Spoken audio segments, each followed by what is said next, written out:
Today's episode of Community Lights on NAMI Racine County is brought to you by the Racine Community Foundation and United Way of Racine County. If you're a member of these organizations, thank you. These organizations do so much for our community and they help out and they make it possible to do what we do. So they're the best. Thank you guys so much, and please support those great organizations.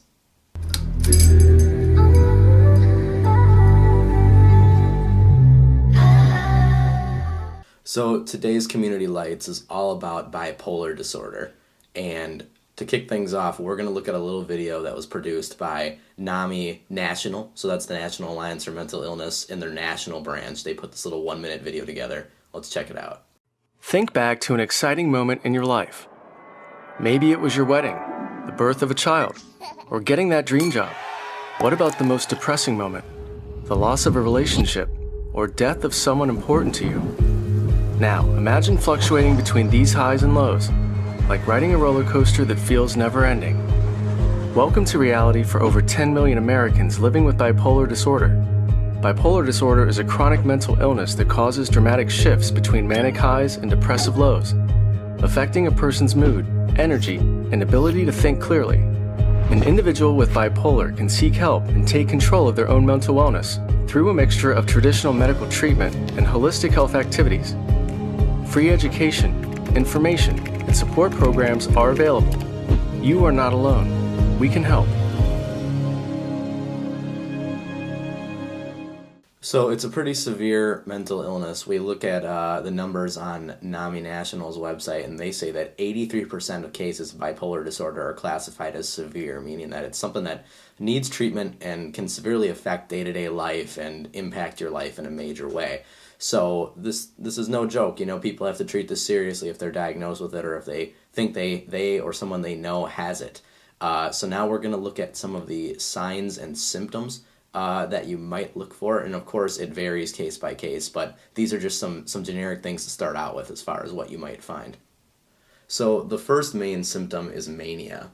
To be diagnosed with bipolar disorder, a person has to experience at least one episode of mania or hypomania. Hypomania being a milder form of mania that doesn't include psychotic episodes. People with hypomania often function well, but they still have these kind of episodes and many times throughout their life, or only experience them rarely.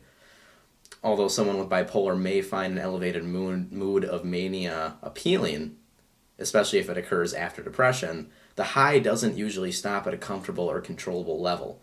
Moods can rapidly become more irritable, behavior more unpredictable, and sometimes your judgment or decision making becomes impaired. So this kind of mania isn't a good feeling high. It's like an uncontrollable high. And people with manic states are unaware of the negative consequences during the state itself. With bipolar disorder, suicide is an ever-present danger because some people become suicidal even in their manic states where they aren't making rational decisions and aren't recognizing these bad ideas or bad decisions as potentially dangerous. Learning from prior episodes what kinds of behavior signals red flags of manic behavior can help you manage the symptoms of this illness. The other side, so if mania is on one side, the lows would be classified as depression, and that's the other sign or symptom of bipolar disorder. With the depression, you see the lows of bipolar depression are often so debilitating that people may be unable to get out of bed. Typically, people experiencing a depressive episode have difficulty falling asleep or staying asleep, and others sleep far more than usual. When people are depressed, even minor decisions such as what to eat for dinner can be overwhelming. They may become obsessed with the feelings of loss, personal failure, guilt, or helplessness. The negative thinking can lead to thoughts of suicide as well. The depressive symptoms that obstruct a person's ability to function must be present nearly every day for a period of at least 2 weeks for a diagnosis of bipolar disorder. Depression associated with bipolar disorder may be more difficult to treat, and it may require a very customized treatment plan. Alright, so now we looked at some of the main symptoms of bipolar disorder, so some people may be able to recognize if it's something they need to watch a little bit closer or seek professional help. But what are the causes of it? What makes bipolar disorder happen in some of our brains? The causes are a tough thing to diagnose. Scientists have not yet discovered a single cause. Currently, they believe several factors contribute, including genetics. The chances of developing bipolar disorder are increased if a child's parents or siblings have the disorder. But the role of genetics is not absolute. A child from a family with a history of bipolar disorder may never develop the disorder at all. Studies of identical twins have found that even if one twin develops the disorder, the other may not. Stress is another big factor. A stressful event such as the death in a family, an illness, or a difficult relationship, divorce, or financial problems can trigger manic or depressive episodes. Thus, a person handling the stress may also play a role in the development of the illness. And the last cause is just brain structure and function. Brain scans can't diagnose bipolar disorder, but researchers have identified subtle differences in the average size or activation of some of the brain structures in people who have bipolar disorder. So we looked at the causes and a little bit about the symptoms, and now the diagnosis process is one of the toughest processes for any kind of mental illness or any illness in general, because often bipolar disorder can be misdiagnosed, misidentified. So this is a very tricky process, but let's look a little bit at the diagnosis process. To diagnose bipolar disorder, a doctor may perform a physical exam, conduct an interview, and order lab tests.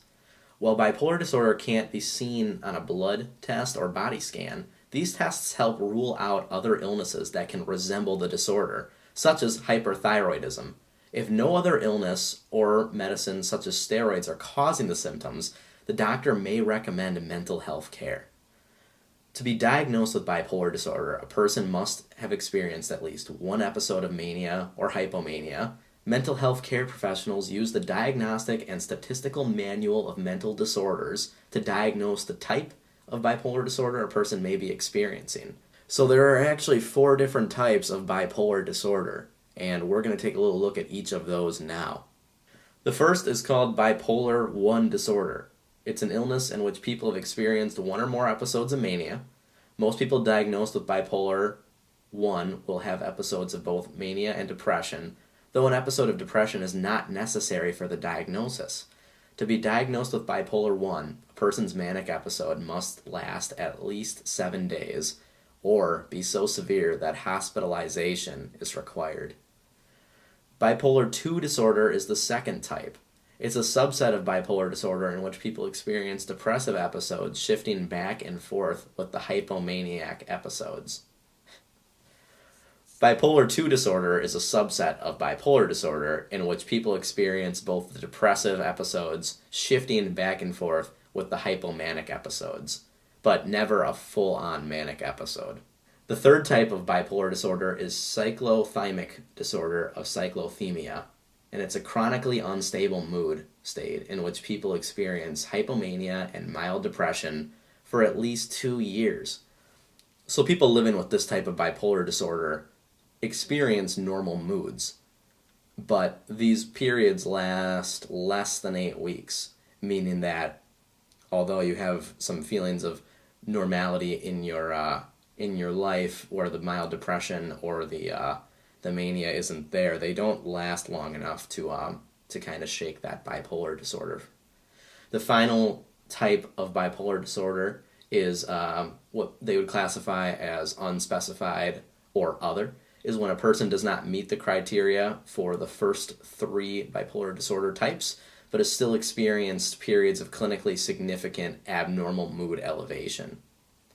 So the treatment process for bipolar disorder is different for each person, but there are some general guidelines and some pillars of treatment that are key to everyone's recovery. Bipolar disorder is treated and managed in several ways.